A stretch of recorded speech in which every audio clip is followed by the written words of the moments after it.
En mars 1887, dans son appartement de Londres, Helena Blavatsky reçut la visite d'une jeune femme anglaise qui tremblait. Elle s'appelait Mary. Elle avait 23 ans. Elle dit à Helena « Madame, je deviens folle. Je vois des choses qui ne sont pas réelles. Je parle des langues que je n'ai jamais apprises. J'ai des cicatrices sur mon corps depuis ma naissance que personne ne peut expliquer. Quelque chose ne va pas avec moi. » Helena la regarda profondément dans les yeux. Puis, elle dit quelque chose qui changea la vie de Mary pour toujours. Elle dit « Mary, rien ne va mal avec toi. Tu te souviens? C'est tout. Tu te souviens de qui tu étais avant cette vie. Et ces souvenirs prouvent quelque chose que l'humanité a oublié. Nous avons tous vécu avant. » Mary pleura. Pour la première fois de sa vie, quelqu'un ne la prenait pas pour une folle. Quelqu'un comprenait. Helena lui dit « Assieds-toi. Je vais te montrer les 7 preuves que tu as vécues avant. Et je vais t'enseigner comment accéder à tes mémoires de vie passée. Mais prépare-toi. Une fois que tu sauras qui tu étais, tu ne pourras plus jamais l'oublier. Si vous êtes ici maintenant, ce n'est pas un hasard. Votre âme vous a guidé vers cette vidéo parce qu'elle veut que vous sachiez. Dans les prochaines minutes, vous allez découvrir les 7 preuves choquantes que Helena Blavatsky a documentées. Les 7 signes que vous avez vécus avant. Et peut-être, comme Mary, vous allez enfin comprendre pourquoi vous êtes différente depuis toujours. Avez-vous déjà ressenti que vous connaissiez un endroit où vous n'étiez jamais allé? Avez-vous déjà rencontré quelqu'un et senti immédiatement que vous le connaissiez depuis toujours? Avez-vous des peurs inexplicables qui n'ont aucun sens dans votre vie actuelle? Ces choses ne sont pas des bizarreries, ce sont des preuves. Helena Blavatsky passa 30 ans à étudier la réincarnation. Entre 1860 et 1890, elle rencontra des milliers de personnes qui portaient des mémoires de vie passée. Elle étudia avec les Mahatmas au Tibet qui pouvaient accéder aux registres akashiques, les archives cosmiques de toutes les vies de toutes les âmes. Et elle découvrit quelque chose que les institutions religieuses ont supprimé pendant des siècles. En novembre 1875, le maître Kuthumi révéla à Helena la vérité sur la réincarnation. Il lui dit « Helena, la suppression de la connaissance de la réincarnation est la plus grande conspiration spirituelle de l'histoire humaine. Si les humains savaient qu'ils ont vécu des milliers de fois, qu'ils vont revivre des milliers de fois, tout changerait. Ils ne pourraient non plus être contrôlés par la peur de la mort. Ils ne pourraient non plus être manipulés par des promesses de paradis ou des menaces d'enfer. C'est pourquoi, dit Kuthumi, le concile de Constantinople en 553, après Christ a supprimé la réincarnation de la doctrine chrétienne. Ce n'était pas parce que c'était faux. C'était précisément parce que c'était vrai. Et cette vérité libérait les âmes du contrôle ecclésiastique. Helena demanda « Mais comment peut-on prouver la réincarnation ?» Kuthumi sourit et dit « Helena, les preuves sont partout. Elles sont écrites dans le corps, dans les peurs inexplicables, dans les talents naturels, dans les marques de naissance, dans les langues parlées spontanément, dans les souvenirs qui surgissent. Le problème n'est pas le manque de preuves. Le problème est que personne n'a appris à les reconnaître. » Au cours des semaines suivantes, Kuthumi enseigna à Helena les 7 preuves choquantes de vie passée. Il lui dit « Ces 7 preuves, presque tout le monde en porte au moins 3. Mais parce qu'on leur a appris à ignorer ces signes, à les rationaliser, à les supprimer, ils ne les voient pas. La première preuve, dit Kuthumi, ce sont les mémoires spontanées. Ce sont des flashs soudains de scènes que tu n'as jamais vécues dans cette vie. Un battlefield, un temple ancien, une exécution, une noyade. Ces mémoires surgissent, sans prévenir, souvent déclenchées par un lieu, une odeur, un son, une personne. Helena écrivit dans son journal « J'ai toujours eu ces flashs depuis l'enfance. Je les prenais pour de l'imagination. » Mais Kuthumi me montra que c'était des fragments de mémoire de mes vies passées qui remontaient à la surface. Il me dit « Ton âme porte toutes tes vies. Parfois, le voile devient mince. Et tu te souviens ?» Koot-Oumi expliqua « Les mémoires spontanées ont 3 caractéristiques distinctes. Première caractéristique, elles sont extrêmement détaillées. Tu ne vois pas juste une scène floue, tu vois des détails précis, des vêtements, des visages, des objets, des sons, des odeurs. Une précision impossible si c'était juste de l'imagination. Deuxième caractéristique, elles sont accompagnées d'émotions intenses. Quand la mémoire surgit, tu ressens la terreur, la joie, la tristesse, la colère de ce moment passé. Comme si c'était en train de se passer maintenant. Ton corps réagit, ton cœur bat, tu transpires, tu pleures. L'émotion est réelle parce que la mémoire est réelle. Troisième caractéristique, elles peuvent être vérifiées. Si tu décris un lieu spécifique que tu n'as jamais visité dans cette vie et que tu vas ensuite à ce lieu, tout correspond. Les bâtiments, les rues, les détails architecturaux, c'est la preuve ultime. Ta mémoire n'est pas une invention. C'est un souvenir réel d'une vie réelle. Elena raconta le cas de Mary. Après leur première rencontre en mars 1887, Elena utilisa l'hypnose régressive pour aider Mary à accéder à ses mémoires de vie passée. Sous hypnose, Mary commença à parler en italien ancien, un dialecte toscan du XVe siècle. Elle décrivit une vie à Florence. Elle dit qu'elle s'appelait Alessandra. Elle était peintre. Mais les femmes ne pouvaient pas peindre officiellement. Alors elle signait ses œuvres avec le nom de son frère. Mary décrivit sa mort. Elle dit « J'avais 34 ans. Je suis tombée d'un échafaudage pendant que je peignais une fresque dans une église. Je me suis brisé le dos. J'ai agonisé pendant 3 jours. La douleur était insupportable. Puis, je suis morte. » Quand Mary se réveilla de l'hypnose, Elena lui demanda « As-tu des marques de naissance sur ton dos ?» Mary devint pâle. Elle dit « Oui. Depuis ma naissance, j'ai une grande marque rouge sur ma colonne vertébrale. Les médecins n'ont jamais pu l'expliquer. » Elena dit doucement « C'est là que ton dos s'est brisé dans ta vie passée. Ton corps actuel porte la marque de cette mort traumatique. Cela mène à la deuxième preuve, » dit Koot-Oumi. Les marques de naissance, inexplicables.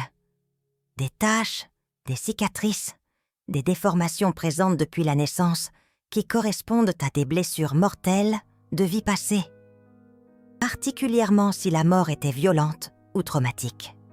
Koot-Oumi révéla « Quand une âme meurt de façon brutale, la mémoire de cette mort s'imprime profondément. Et quand cette âme se réincarne, le nouveau corps peut porter physiquement la marque de cette mort. C'est la preuve que le corps n'est pas juste un véhicule temporaire, c'est un enregistreur de toutes nos vies. Il existe des cas documentés partout dans le monde, » dit Koot-Oumi. Des enfants qui naissent avec des marques qui correspondent exactement à des blessures de personnes décédées récemment.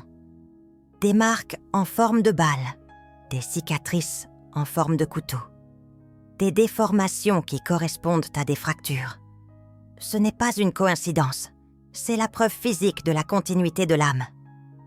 La troisième preuve, continua Koot-Oumi, ce sont les phobies inexplicables, des peurs intenses qui n'ont aucun fondement dans ta vie actuelle.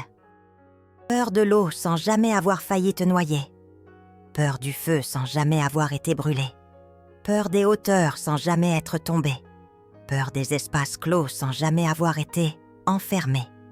Ces phobies, dit Koot-Oumi, sont des mémoires traumatiques de morts passées. Ton âme se souvient de comment tu es morte. Et même si ton mental conscient ne s'en souvient pas, ton système nerveux le sait. C'est pourquoi la peur est si irrationnelle et si intense. Elle ne vient pas de cette vie. Elle vient d'une vie où cette chose t'a vraiment tué. Elena documenta des dizaines de cas. Un homme avec une phobie terrible de la noyade. Sous hypnose, il se souvint d'une vie où il était marin et avait coulé avec son navire en 1642. Une femme avec une phobie du feu. Sous hypnose, elle se souvint d'avoir été brûlée vive comme sorcière en 1987. Un enfant avec une phobie des couteaux. Sous hypnose, il se souvint d'avoir été assassiné par poignardage dans une vie en Égypte ancienne. Dans chaque cas, dit Elena, quand la personne comprend l'origine de sa phobie dans une vie passée, la phobie commence à se dissoudre, parce que le mental conscient comprend enfin. Ce n'est pas une peur irrationnelle, c'est une mémoire traumatique. Et une fois reconnue, elle peut être guérie. La 4e preuve, révéla Kuthumi, ce sont les talents naturels inexplicables. Des enfants qui jouent du piano sans jamais avoir appris. Des enfants qui parlent des langues étrangères spontanément. Des enfants qui ont des connaissances avancées en mathématiques, en astronomie, en médecine, sans aucune éducation dans ces domaines. La société appelle ça des prodiges. Mais la vérité, dit Kuthumi, c'est que ce sont des âmes qui se souviennent. Elles ont maîtrisé ces compétences dans des vies passées.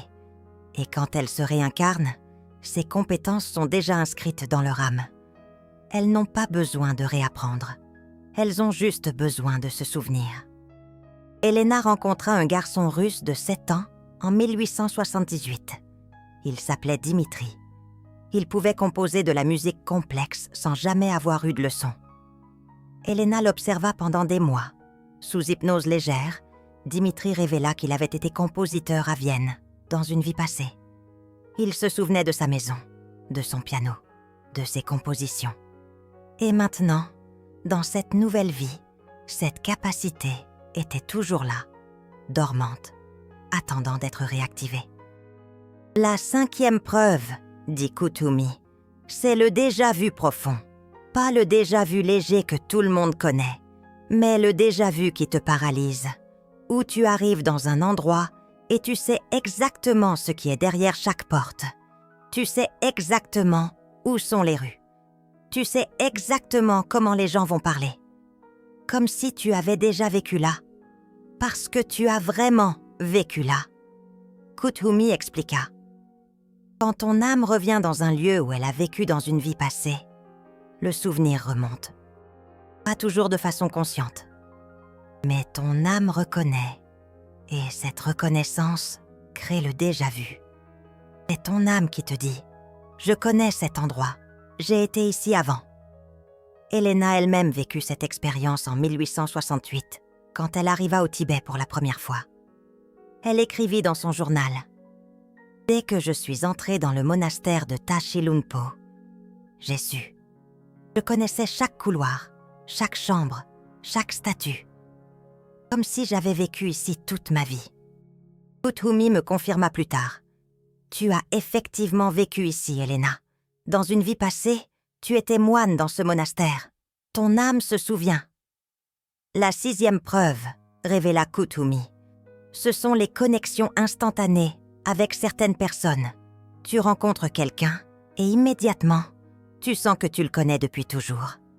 Il y a une familiarité impossible, une confiance immédiate, une compréhension profonde, sans aucun mot. Ce n'est pas une coïncidence romantique. C'est une reconnaissance d'âme. Kuthumi expliqua. Les âmes voyagent en groupe. Les mêmes âmes se réincarnent ensemble, vie après vie.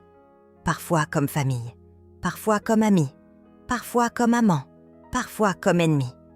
Mais toujours ensemble, parce qu'elles ont des leçons à apprendre ensemble. Quand tu rencontres une de ces âmes avec qui tu as partagé des vies passées, la reconnaissance est immédiate. Ton âme sait, même si ton mental conscient ne comprend pas pourquoi. C'est pourquoi certaines rencontres changent ta vie instantanément. Ce ne sont pas de nouvelles rencontres, ce sont des retrouvailles. Elena écrivit « Quand j'ai rencontré le maître Moria pour la première fois à Londres, en 1851, j'avais 20 ans. Je l'ai reconnu immédiatement, même si je ne l'avais jamais vu dans cette vie. Mon âme savait. Nous avions partagé des dizaines de vies ensemble, maître et disciple, encore et encore. Cette reconnaissance a changé ma vie pour toujours. La 7e preuve, dit Kut Umi, c'est la plus puissante. Ce sont les langues parlées spontanément. Des personnes qui, sous stress intense, sous hypnose ou dans des états modifiés de conscience, commencent à parler des langues qu'elles n'ont jamais apprises dans cette vie. Et pas seulement quelques mots, des phrases complètes, des conversations entières, dans des dialectes anciens qui n'existent même plus. Kut Umi révéla « La langue est inscrite profondément dans l'âme. Si tu as parlé une langue dans une vie passée, cette capacité reste dormante. Mais elle peut ressurgir, particulièrement dans des moments où le voile entre les vies devient mince. » Helena documenta le cas extraordinaire d'un jeune homme anglais nommé Thomas en 1882. Sous hypnose, Thomas commença à parler en akkadien, une langue de la Mésopotamie ancienne qui n'avait pas été parlée depuis 2000 ans. Thomas n'avait aucune éducation en langues anciennes. Il était charpentier. Mais sous hypnose, il parlait couramment. Il décrivait sa vie comme scribe à Babylone. Il donnait des détails sur des rituels, des temples, des rois que les historiens ont ensuite vérifiés comme étant précis. « C'était impossible à expliquer », écrivit Helena, sauf si Thomas avait vraiment vécu cette vie. Son âme portait cette langue, et l'hypnose avait simplement levé le voile qui la cachait. Helena documenta un autre cas extraordinaire en 1885. Une jeune fille française de 9 ans nommée Sophie. Elle souffrait de terribles cauchemars. Sous hypnose, Sophie révéla qu'elle avait été passagère sur un navire qui avait coulé dans l'Atlantique en 1803. Elle décrivit « J'avais 16 ans. La tempête est venue. Le navire s'est brisé. Je me suis noyée. La terreur était absolue. » Helena lui enseigna une technique de guérison. Visualiser cette vie passée différemment. Cette fois, Sophie était sauvée. Cette visualisation répétée pendant 21 jours reprogramma la mémoire traumatique. Les cauchemars cessèrent complètement. Helena écrivit « Quand nous guérissons les mémoires traumatiques de vie passée, nous libérons l'âme. » Kut Umi révéla à Helena un secret encore plus profond. Il dit « Helena, toutes les âmes ne se réincarnent pas au même rythme. Certaines âmes restent sur le plan astral pendant des décennies avant de se réincarner. D'autres se réincarnent presque immédiatement. Cela dépend de 3 facteurs. Premier facteur, le niveau d'évolution de l'âme. Les âmes jeunes, qui ont vécu peu de vie, ont besoin de beaucoup de temps entre les incarnations. Elles doivent assimiler les leçons, guérir les traumatismes, se préparer pour la prochaine vie. Elles peuvent rester 50, 100, parfois 200 ans entre 2 vies. Les âmes anciennes, qui ont vécu des centaines de vies, se réincarnent plus rapidement. Elles savent ce qu'elles font. Elles n'ont pas besoin d'autant de temps de préparation. Elles peuvent se réincarner en 5, 10, 20 ans. Particulièrement si elles ont une mission urgente à accomplir. Deuxième facteur, les attachements terrestres. Si une âme a de forts attachements à des personnes, des lieux, des possessions de sa vie précédente, elle va rester proche du plan physique. Elle va hanter ces lieux, observer ces personnes, refuser de monter vers les plans supérieurs. Ces âmes peuvent rester bloquées pendant des décennies, jusqu'à ce qu'elles lâchent prise. Troisième facteur, le karma urgent. Certaines âmes ont créé un karma si dense dans leur vie précédente qu'elles doivent se réincarner rapidement pour le résoudre. Par exemple, si une âme a tué quelqu'un, elle devra souvent se réincarner rapidement dans une situation où elle apprendra la valeur de la vie. Le karma ne punit pas, il enseigne. Et parfois, l'enseignement doit être immédiat. Helena demanda « Kut Umi, pourquoi certaines personnes se souviennent de leur vie passée et d'autres non ?» Il répondit « Le souvenir dépend de plusieurs choses. Les enfants se souviennent plus facilement que les adultes parce que le voile de l'oubli n'est pas encore complètement formé. Entre 2 et 7 ans, beaucoup d'enfants parlent de leur vie passée spontanément.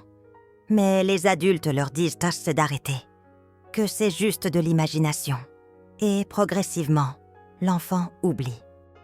Les âmes qui ont vécu des morts traumatiques se souviennent plus facilement parce que le traumatisme imprime la mémoire profondément.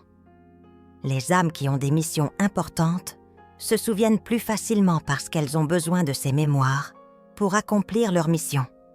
Et les âmes qui pratiquent des techniques spirituelles, comme la méditation, l'hypnose régressive ou l'accès aux registres akashiques, peuvent accéder consciemment à leur mémoire. Mais il y a une raison plus profonde pour laquelle la plupart des humains ne se souviennent pas. Révéla Kuthumi. C'est le voile de l'oubli. Quand une âme se réincarne, elle passe à travers un voile qui efface la plupart de ses mémoires. Ce voile est nécessaire. Sans lui, chaque âme serait submergée par les mémoires de toutes ses vies. Elle ne pourrait pas se concentrer sur la leçon de cette vie-ci. Mais, dit Kuthumi, le voile de l'oubli n'efface pas tout. Il cache, il voile. Mais les mémoires sont toujours là, dans les profondeurs de l'âme. Et avec les bonnes techniques, elles peuvent être récupérées. C'est ce que tu fais, Elena, quand tu utilises l'hypnose ou l'accès au registre. Tu lèves simplement le voile pour un moment, et les mémoires ressurgissent. Après avoir révélé les 7 preuves, Kuthumi dit à Elena « Maintenant, je vais t'enseigner comment accéder consciemment à tes mémoires de vie passée. Parce que ce souvenir n'est pas juste pour satisfaire la curiosité. Ce souvenir guérit, ce souvenir libère, ce souvenir explique pourquoi tu es qui tu es maintenant. » Au cours des mois suivants, Kuthumi enseigna à Elena la technique des registres akashiques. C'était une méditation profonde qui permettait à l'âme d'accéder aux archives cosmiques de toutes ses vies. La technique avait 5 étapes. Première étape, entrer en état. Theta. C'est un état de conscience entre l'éveil et le sommeil. Ton corps est profondément détendu, mais ton esprit est clair et alerte. Tu atteins cet état par la respiration lente et la relaxation progressive de chaque partie du corps. Deuxième étape, invoquer ton gardien des registres. Chaque âme a un guide spirituel qui garde l'accès à ses registres akashiques. Tu dois demander la permission d'accéder à tes mémoires. Tu dis « Je demande respectueusement l'accès à mes registres akashiques pour comprendre mes vies passées et guérir mon âme. » Troisième étape, poser une question spécifique. Ne demande pas vaguement qui tu étais. Demande quelque chose de précis. D'où vient ma phobie de l'eau? Pourquoi ai-je cette marque de naissance? Pourquoi ai-je reconnu cette personne instantanément? Une question spécifique ouvre une porte spécifique dans les registres. Quatrième étape, recevoir sans juger. Les mémoires vont surgir sous forme d'images, de sensations, d'émotions, de sons, d'odeurs. Ne les juge pas, ne les analyse pas. Reçois-les simplement. Laisse-les se dérouler comme un film. Ton âme te montre ce que tu as besoin de voir. Cinquième étape, remercier et fermer. Quand la vision se termine, remercie ton gardien des registres. Remercie ton âme. Puis, ramène doucement ta conscience à ton corps physique. Ouvre les yeux lentement. Écris immédiatement ce que tu as vu avant que les détails ne s'effacent. Elena pratiqua cette technique pendant des années. Elle accéda à des dizaines de ses vies passées. Elle se vit comme prêtresse en Égypte, comme moine au Tibet, comme guérisseuse en Grèce, comme guerrière en Scandinavie. Chaque vie révélait pourquoi elle était qui elle était maintenant. Ses dons, ses peurs, ses missions, tout avait un sens. Elena documenta dans son journal secret une vision particulièrement puissante qu'elle eut en janvier 1889. Elle écrivit « J'ai accédé au registre et j'ai vu ma vie en Égypte, il y a 3000 ans. J'étais prêtresse du temple d'Isis à Philae. Mon nom était Meret Seger. J'enseignais les mystères de la mort et de la renaissance. Je guidais les âmes dans leur passage vers l'au-delà. Dans cette vie, continua Elena, J'ai été persécutée par les prêtres d'Amon, qui voyaient les mystères d'Isis comme une menace à leur pouvoir. Ils m'ont accusée de sorcellerie. J'ai été condamnée. Mais avant mon exécution, j'ai fait un vœu. J'ai juré que je reviendrais dans une vie future pour révéler à nouveau ces mystères sacrés. Pour enseigner à l'humanité les vérités sur la mort, l'âme et la réincarnation. Quand cette vision se termina, Helena pleura. Elle comprit. Sa mission dans cette vie actuelle était l'accomplissement de ce vœu fait il y a 3000 ans. Elle était revenue, non pas parce qu'elle avait besoin de se réincarner, mais parce qu'elle avait promis. Et les âmes rares tiennent toujours leurs promesses, même à travers des millénaires. Uthumi enseigna à Helena une technique avancée qu'il appelait la reprogrammation des mémoires traumatiques. Il dit « Helena, accéder aux mémoires de vie passée peut être intense, particulièrement si ces mémoires sont traumatiques. Mort, violente, trahison, perte. Ces mémoires peuvent tenter l'âme pendant des vies. Mais il existe une technique pour les guérir. La technique avait 7 étapes. Première étape, accéder à la mémoire traumatique par la méditation des registres akashiques. Vivre la scène complètement, sentir toutes les émotions, ne pas résister, laisser le traumatisme ressurgir totalement. Deuxième étape, identifier l'émotion dominante. Est-ce la peur, la colère, la tristesse, la trahison? Nommer l'émotion précisément, parce que ce que tu nommes, tu peux le transformer. Troisième étape, parler à l'âme de cette vie passée. Te parler à toi-même dans cette vie passée. Lui dire « Je suis toi dans une vie future. Je suis venu te libérer. Ce qui t'arrive maintenant va finir. Tu vas mourir. Mais tu ne vas pas mourir vraiment. Ton âme est éternelle. Tu vas te réincarner. Tu vas vivre à nouveau. » Quatrième étape, visualiser une fin différente. Refaire la scène. Mais cette fois, tu survis. Ou si tu meurs quand même, tu meurs en paix, sans peur, sachant que ton âme continue. Cette visualisation crée une nouvelle version de la mémoire qui coexiste avec l'original. Cinquième étape, pardonner. Pardonner à ceux qui t'ont fait du mal dans cette vie passée, pas parce qu'ils le méritent, mais parce que le pardon libère ton âme du karma qui te lie à eux. Tant que tu portes la rage, tu es enchaîné à eux. Le pardon coupe la chaîne. Sixième étape, intégrer la leçon. Demander « Qu'est-ce que cette vie m'a appris? Quelle qualité ai-je développée à travers cette souffrance? La compassion, la force, le courage, la sagesse ?» Chaque traumatisme porte un enseignement. Quand tu extrais l'enseignement, le traumatisme perd son pouvoir. Septième étape, remercier et libérer. Remercier cette vie passée pour ses leçons.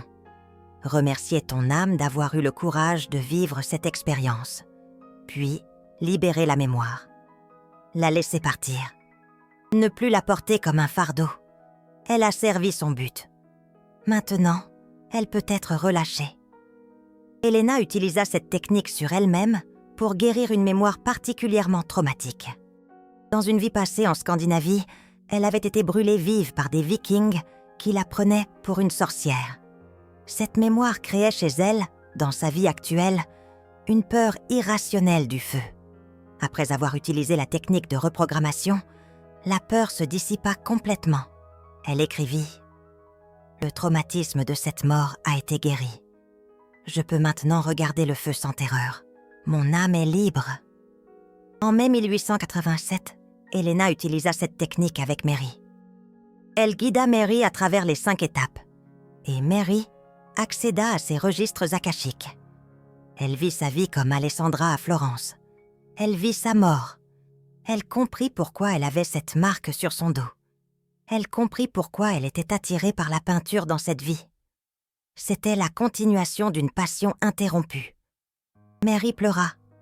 Mais ce n'étaient pas des larmes de tristesse, c'était des larmes de libération. Elle dit « Maintenant je comprends. Je ne suis pas folle. Je me souviens. C'est tout. » Helena sourit et dit « Exactement. Tu te souviens? Et maintenant que tu sais, tu peux guérir. Tu peux vivre pleinement cette vie sans être hanté par la précédente. Kuthumi enseigna aussi à Elena les 3 raisons pour lesquelles nous nous réincarnons. Première raison, l'évolution de l'âme. Chaque vie est une école. Nous venons apprendre des leçons spécifiques, développer des qualités, surmonter des faiblesses. Chaque vie nous fait évoluer un peu plus vers la perfection. Deuxième raison, l'équilibrage du karma. Ce que nous faisons dans une vie crée des conséquences qui doivent être équilibrées dans des vies futures. Si nous avons causé de la souffrance, nous devons apprendre la compassion en vivant la souffrance. Si nous avons pris, nous devons apprendre la générosité en donnant. Le karma n'est pas une punition, c'est un enseignement. Troisième raison, l'accomplissement de mission. Certaines âmes avancées se réincarnent volontairement, non pas parce qu'elles ont besoin d'évoluer, mais parce qu'elles ont une mission. Enseigner, guérir, éveiller, ancrer la lumière. Ces âmes sont les bodhisattvas, les maîtres réincarnés, les âmes rares qui viennent servir. Elena réalisa qu'elle faisait partie de cette 3e catégorie. Elle n'avait pas besoin de se réincarner. Son âme avait déjà atteint un niveau élevé d'évolution. Mais elle avait choisi de revenir pour accomplir une mission, révéler les enseignements secrets de la théosophie, ouvrir le voile entre les mondes, préparer l'humanité pour l'éveil. En avril 1891, un mois avant sa mort, Elena écrivit une lettre finale à ses étudiants sur la réincarnation. Elle écrivit « La peur de la mort disparaît quand vous comprenez que vous avez déjà vécu 1000 vies et que vous en vivrez 1000 autres. La mort n'est qu'une porte entre une vie et la suivante. Rien ne meurt vraiment. Tout se transforme. Votre âme est éternelle. Vos mémoires sont immortelles. Vous êtes infiniment plus que ce corps temporaire. » Elle mourut le 8 mai 1891 à 17h45. Ses derniers mots furent « Je retourne à la maison, mais je reviendrai. Ma mission n'est pas finie. » Selon les témoins, au moment de sa mort, elle sourit, comme si elle voyait quelque chose de merveilleux, comme si elle reconnaissait quelqu'un de l'autre côté.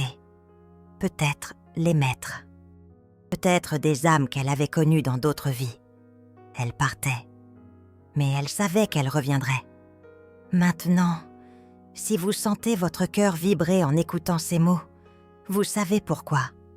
Votre âme reconnaît la vérité.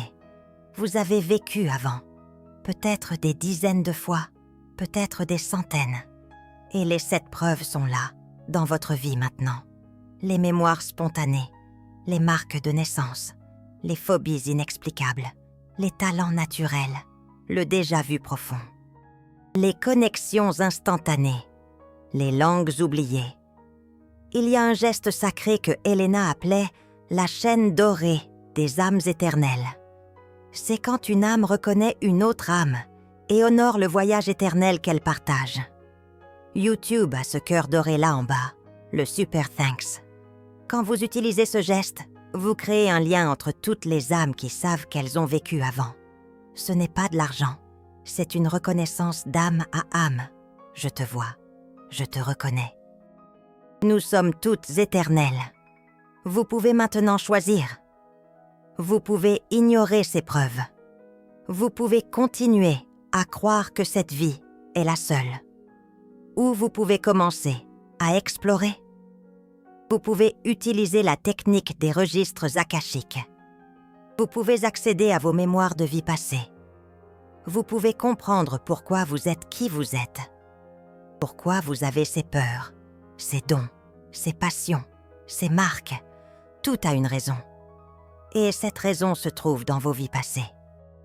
Si vous faites la technique des registres akashiques, commencez avec une question simple.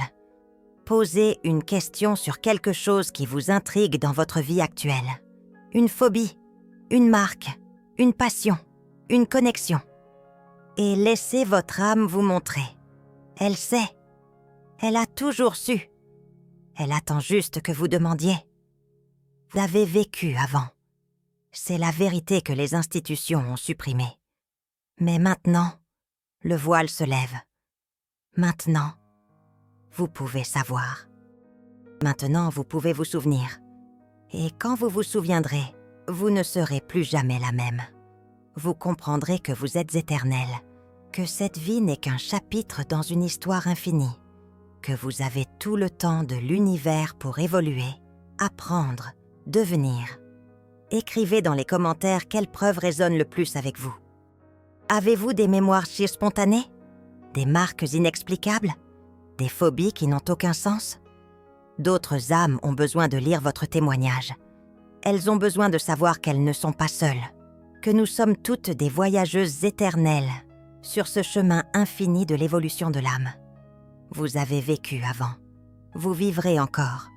Vous êtes éternel. Maintenant. Toujours. Infiniment.